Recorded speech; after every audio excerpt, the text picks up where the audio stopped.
We did. Thank you, Rabbi. I heard you had a wonderful yontif. So the kids and everything, amazing. Should have simchas. Amen. By everybody. Amen. Hope everyone enjoyed the booklet that we gave out. Excellent. Stuff. For the men, the women, the rabbi, everything. It's full color terkulu. I'm just waiting a few seconds because we're supposed to. Unbelievable stories. Yeah. This is my favorite ones. So, unbelievable. Yeah, allegedly they're all true. I can't tell you. Elaine is tied to. Rabbi Teichman? Yes, ma'am. Reading through them, I could just picture you standing in shul and or in your voice, saying the stories out loud to all of us. I really enjoyed it. Thank you so much. I wrote them up. I know, but I'm saying that way I could just picture your expressions and the way you would say it in shul. So thank you. Thank you. Okay. So we don't need shul anymore. I just send out my bulletins and that's enough. That's it. I'm getting nervous. People are going to get used to this. That's not bad. You don't have to pay dues. You're diving outside, beautiful weather, and all's good. Jake, hi, Jake. It was too hot in the backyard on the first day Yom Tov. I need the air conditioning. It was a little bit of a miracle. I don't know. At least we dive in at the Vasikin on the first day, and it was pretty hot. Then suddenly a clouds came. It was like Min Shemayim. That's probably why they had the Ananim in. Why did they need clouds to black out the sun? It was too hot. Anyway, okay, here we are. I thought now we've got two shuas. We don't need Chizuk anymore, but I guess we need Chizuk until we get back together. So I just want to share a little bit of remnant, something I came across on a story also, of course, something that touched me. And but it reminded me of a vart that's an important yisaid, and we can use it because obviously we're still not out of the woods. We're still not out of the woods yet. We still have a way to go.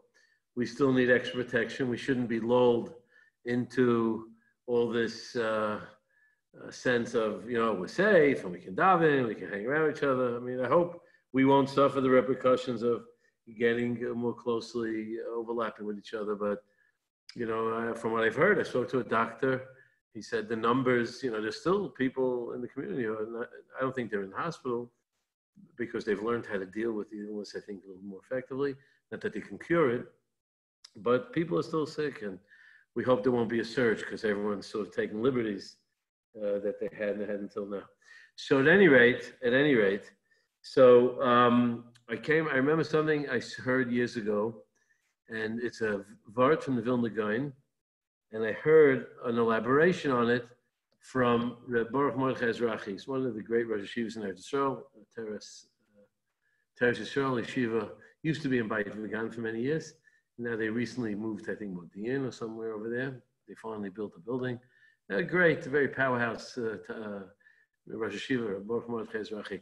At any rate, so it goes like this. In the Megillah's Rus, so Boaz tells Rus, he says, Yashlem Hashem Pa'alech, Hashem should pay your deed, Utehi Maskur Teich Shlema, and your reward should be complete.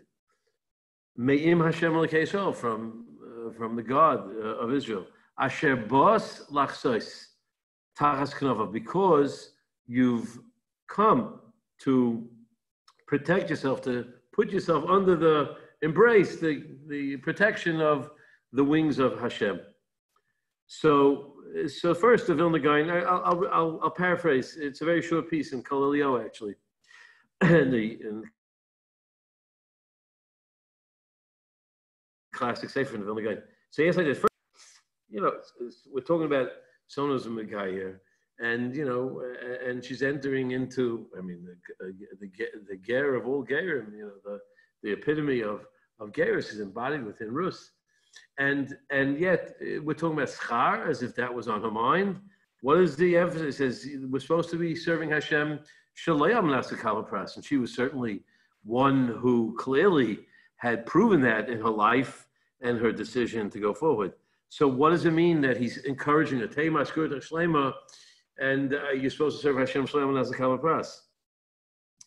And how could that be? And our whole being is we subserve, we make ourselves subservient to Hashem, independent of reward.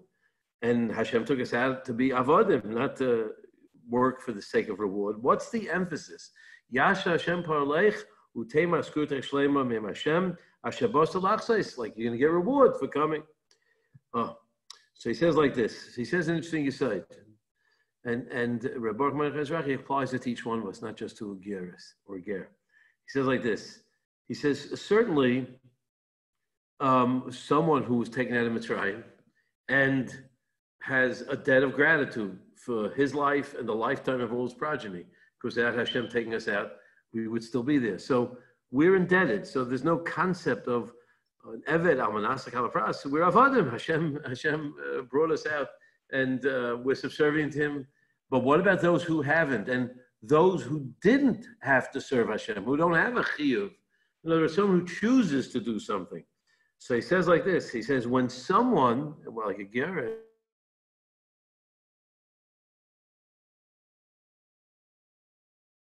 or a ger, convert, when someone takes the initiative where they didn't have to choose them, then you have a right for schar. In other words, the whole reason you have schar is because we're avodim. But if you're not an eved because you went beyond, you're not an eved because I chose to do it. I didn't have to do it. I volunteered to be here. So he says, that's what he's saying. Yashleim Hashem parleich utema skut shleimi, because you volunteered. You didn't have to. When you volunteered, then you're allowed to ask for schar. And that's what it means in the pasuk. It's not we're giving you reward, I promise you reward, because you undertook Hashem to come under his wings. That's the reason. It's an asinas tam.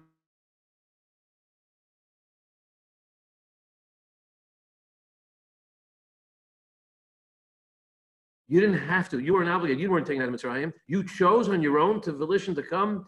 For that act of volunteering one's whole being to give it over to God without having to do it, for that you're entitled to schar. That's what it means. Asher bos lachseis. The reason you get schar because you chose to do it. You didn't have to do it. You weren't taken out of Mitzrayim. That's what he says. So Rabbi Chizuk says this is true in every aspect of Avodas Hashem. We have duties that we have to do. There's certainly obligations, and there's a minimum. There's a Shulchan Aruch, and all those things that are enumerated in Shulchan Aruch that we have to give ourselves over to. But there's a beyond, when a person goes and acts in a way that he's not necessarily obligated to, but he chooses to do because he wants to do beyond. When a person goes beyond what he has to do, then he gets schar b'hai alma ika. Then you get schar even in this world.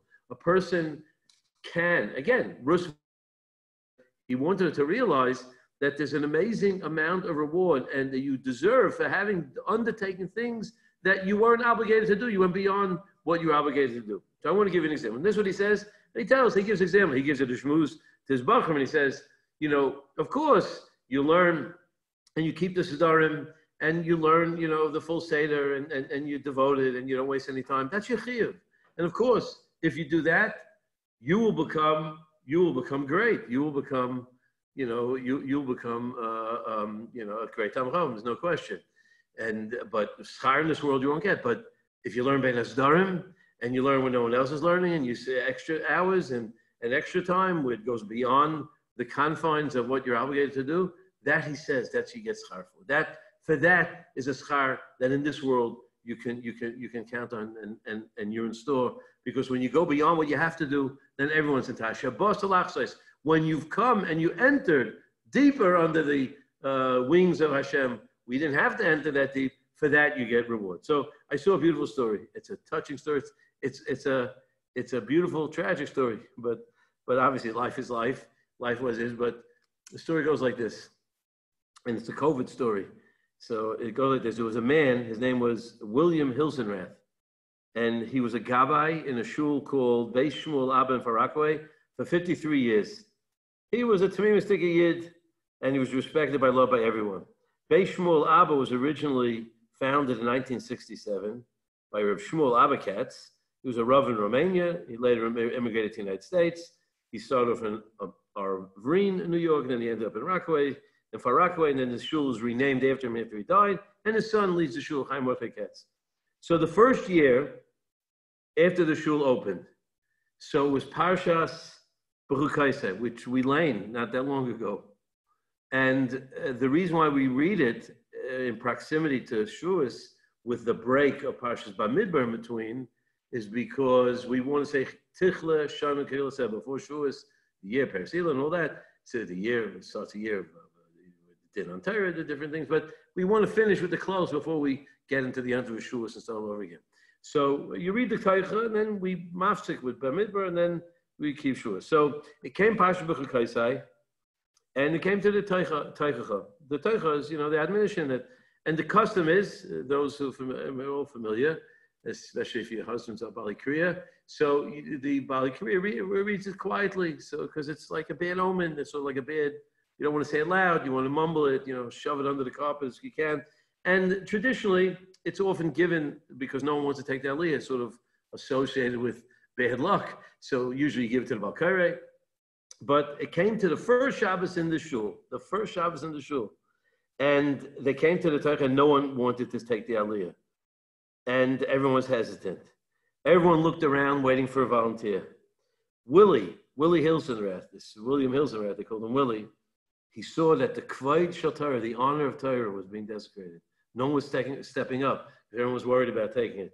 So he said, I don't care. The honor of the Torah is sitting there. He didn't have to do it. He didn't have to step up to the plate. But he stepped up to the plate and he took the aliyah and he took it.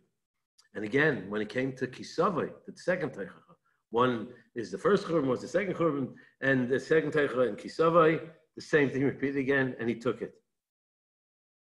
This continued for decades. For the next 53 years, he took the Teicha on B'Chukaisai and Kisavai because he was initiated because Ashabas Lachzais. I want to stand under, that's Kvayt Hashem. We're not going to leave the Sefer Torah, everyone waiting, hemming and hawing. I'm going to go up, whatever it is, come hell or high water, whatever it is. I'm taking the aliyah, I don't care. Kvayt HaTorah comes first. And that's it. 2 weeks, this is a few weeks ago, right? A few weeks ago, it was Erev Shabbos B'Har B'Chukaisai. And he called his Rav. Willie, at this age, he was 100 years old already. For 53 years, he hasn't missed having the Teicha twice. He's 100 years old. And he called his Rav to wish him good Shabbos, and he asked him when would the shul reopen.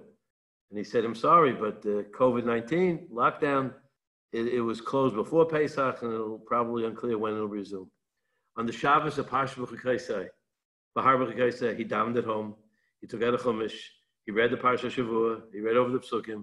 They didn't receive an aliyah, obviously, due to COVID-19. He had no choice but to read the Chacham himself, not receiving an aliyah from the Sefer Torah. After he finished davening, Willie sat down with a Sefer Tehillim to recite a few Kapitach Tehillim. He dozed off, and within a short time, his neshama returned to his maker.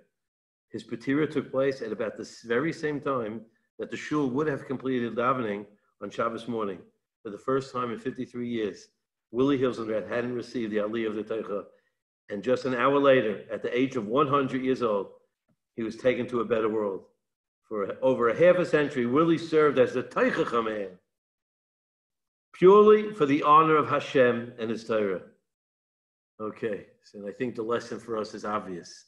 You didn't have to do it, but when you're motivated, Hashabos alachsos, like Rus, we don't have to be a Giyarus, you don't have to undertake Yiddishkeit.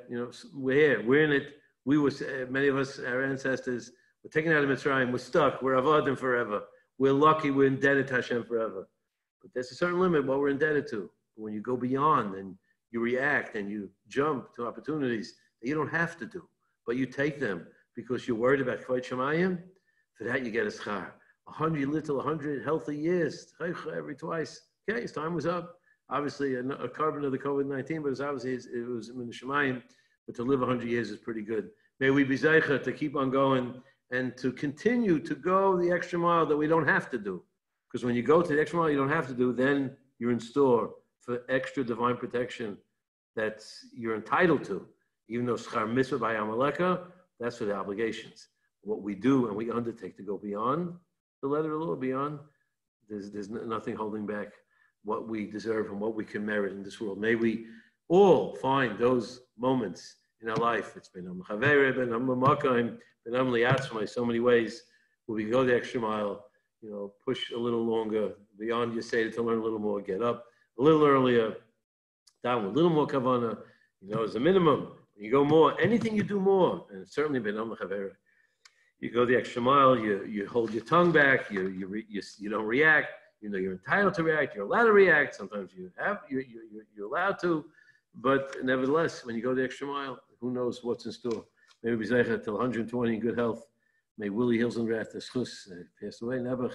May the schus of his, the inspiration he gives us be a schus for him and a schus for us. And I wish everyone a wonderful night. This davening really ruined our, didn't ruin it, just made it more intimate. Our little group here of Divrei Chizuks.